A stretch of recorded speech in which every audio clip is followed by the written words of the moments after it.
इस वीडियो में हम ये देखेंगे निगोशिएबल इंस्ट्रूमेंट एक्ट के बारे में। So negotiable means the word negotiable means transferable from one person to another.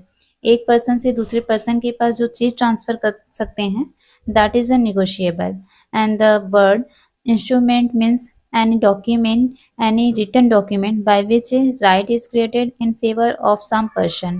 एक रिटर्न डॉक्यूमेंट है जिससे किसी पर्सन के पास राइट क्रिएट हो। So that is a instrument. अब एक्चुअली हमने यहाँ पे निगोशिएबल एंड इंस्ट्रूमेंट के बारे में जाना। अब निगोशिएबल इंस्ट्रूमेंट क्या होता है? It is an instrument which is transferable by custom of trade by delivery like cash and is also capable of being sued upon by the person holding it for the time being। ऐसी चीज या ऐसी return document या ऐसा instrument जो transferable हो, जो एक पर्सन से दूसरे पर्सन के पास ट्रांसफर हो। लेकिन नॉर्मल ट्रांसफर होने से मतलब नहीं है, जो ट्रांसफर होना चाहिए वो डिलीवरी के थ्रू ट्रांसफर होना चाहिए। तो that is a negotiable instrument. And यहाँ पे लिखा है section 13 of NI act 1881 does not define a negotiable instrument. Negotiable instrument act 1881 के सेक्शन 13 में जो है निगोशिएबल इंस्ट्रूमेंट के बारे में डिफाइन नहीं करता है। But as per section 13 of the act, a negotiable instrument means a promissory note, bill of exchange and check payable either to order or bearer। According to section 13 of NI Act, negotiable को define तो नहीं किया जाता, but negotiable instrument में क्या क्या शामिल होते हैं, जैसे कि यहाँ पे लिखा है promissory note, bill of exchange and cheque. ये सारी चीज़ें नेगोशिएबल इंस्ट्रूमेंट कहलाती हैं और ये आपके NI एक्ट सेक्शन 13 में डिफाइंड है। एंड इसके अलावा और भी कुछ हैं, जैसे कि निगोशिएबल इंस्ट्रूमेंट बिजनेस ऑपरेशन में हेल्प करता है। एंड वर्तमान में जो है निगोशिएबल इंस्ट्रूमेंट बहुत अधिक प्रचलित है। निगोशिएबल इंस्ट्रूमेंट जो होल्डर हैं उनको एक लीगल राइट प्राप्त होता है और जिसकी वजह से वो निगोशिएबल इंस्ट्रूमेंट को ट्रांसफ़र कर सकता है या फिर असेट्स या कोई प्रॉपर्टीज़ वगैरह परचेज कर सकता है। तो ये जो बेसिक जानकारी थी वो निगोशिएबल इंस्ट्रूमेंट के बारे में था। काइंड्स ऑफ निगोशिएबल इंस्ट्रूमेंट, जिसमें हम डिस्कस करेंगे promissory note, bill of exchange and cheque के बारे में। What is a promissory note? According to section 4, a promissory note is an instrument in writing containing an unconditional undertaking signed by the maker to pay a certain sum of money only to or to the order of a certain person or to the bearer of the instrument।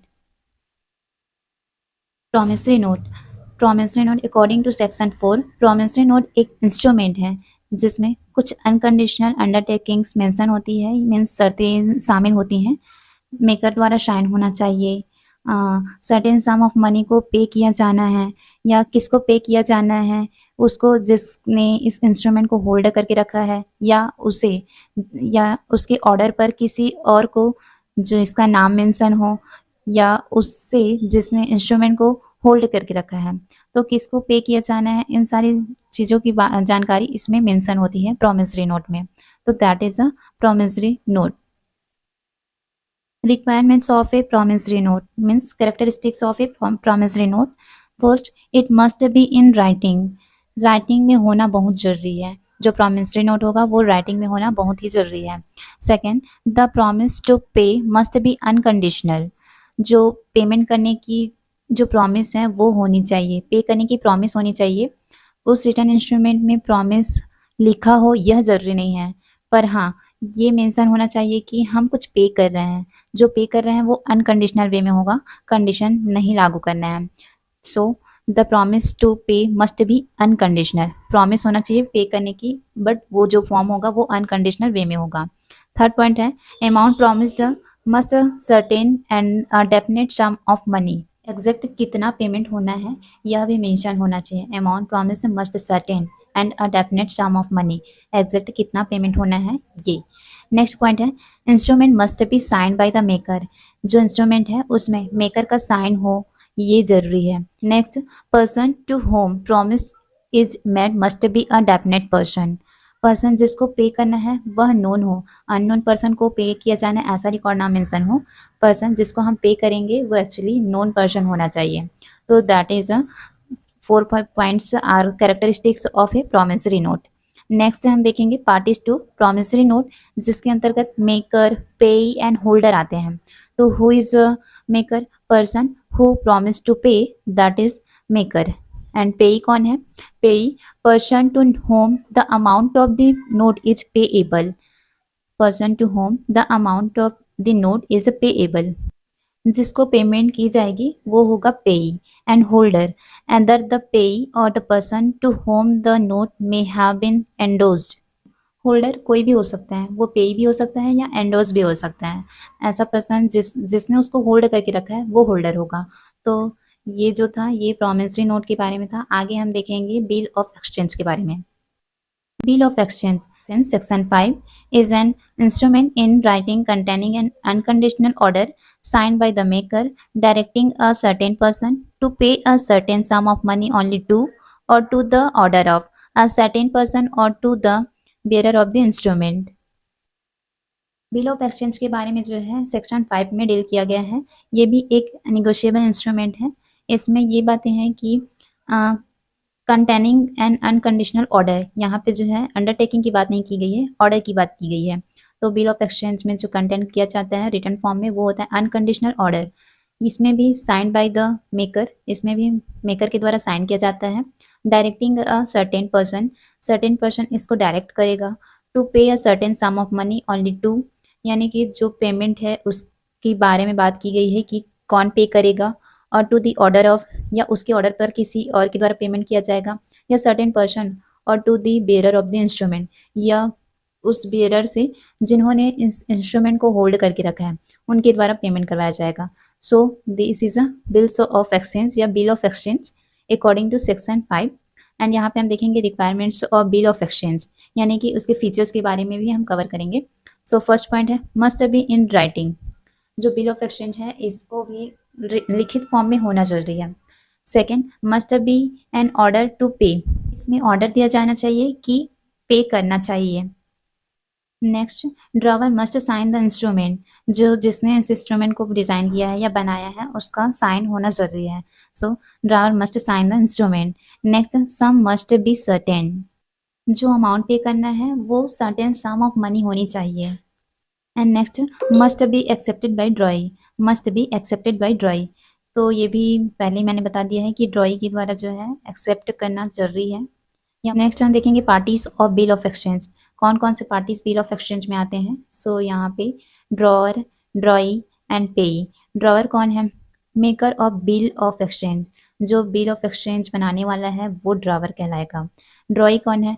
Person directed to पे the money by the drawer, drawer के द्वारा जो व्यक्ति direct किया जाएगा पे करने के लिए वो कहलाएगा ड्रॉई।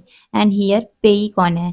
Person named in the instrument to whom money is directed to be paid by the instrument, वह व्यक्ति जिसका नाम उस इंस्ट्रूमेंट में लिखा हुआ है वो पेई हो सकता है। उस इंस्ट्रूमेंट में नाम लिखा गया है, जो पे करना है वो बताया गया है, तो वो होगा payee. Cheque, cheque also kind of a negotiable instrument, इसके बारे में जो है सेक्शन 6 में डील किया गया है। A cheque is a bill of exchange drawn on a specified banker and not expected to be payable otherwise than on demand, and it includes the electronic image of a truncate cheque and a cheque in the electronic form. Cheque क्या होता है? Check के बारे में जो है section 6 में deal किया गया है। चेक बेसिकली एक निगोशिएबल इंस्ट्रूमेंट है जो एक स्पेसिफाइड बैंक पर लिखा गया होता है तथा डिमांड पर पेबल हो ऐसा बताया जाता है, अदर किसी प्रकार से नहीं। तो चेक जो है एक डिमांड पर पेबल होता है और स्पेसिफाइड बैंक के ऊपर लिखा जाता है। A cheque may be drawn up in 3 forms, bearer cheque, order cheque and crossed cheque. Bearer cheque किसको बोलते हैं? To be paid to specified person और any person who possess it, ऐसे चेक जिसका पेमेंट होल्डर को कर दिया जाता है, एंड ऐसे चेक जिनका पेमेंट बैंक की खिड़की पर ही प्रेजेंट करने पर कर दिया जाता है या किया जाता है, इसे बियरर चेक कहते हैं। Order cheque, payable to a person without any prohibility prohibitory words. ऐसा चेक जिसका पेमेंट किसी स्पेशल व्यक्ति को ही किया जाता है तो इसे ऑर्डर चेक कहते हैं तथा उस पर आदाता का नाम लिखा जाता है, ऑर्डर लेने वाले का नाम लिखा जाता है। एंड थर्ड आता है cross cheque. Cross cheque is a cheque which can be only collected through a banker. It may be general crossing और स्पेशल क्रॉसिंग। ये क्या होता है? ऐसा चेक जिस पर दो समांतर रेखाएं यानी कि दो पैरेलल लाइन जो है खींची जाती हैं तथा उस पर एंड को, bank of India, account payee etcetera sentences का यूजेस किया जाता है या यूज किया जाता है, that is cross the cheque.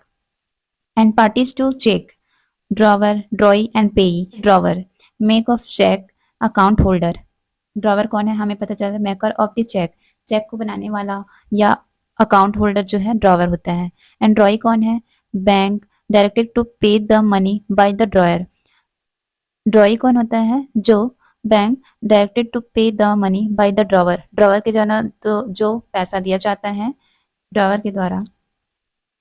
And payee कौन होता है? Person or order named in the cheque to whom money is directed to be paid by the instrument.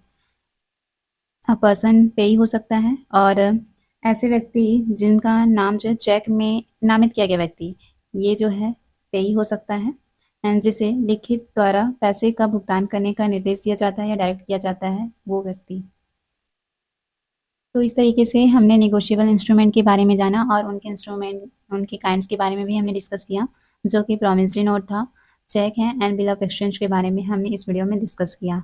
I hope आपको ये सारी चीज़ें समझ आई होंगी।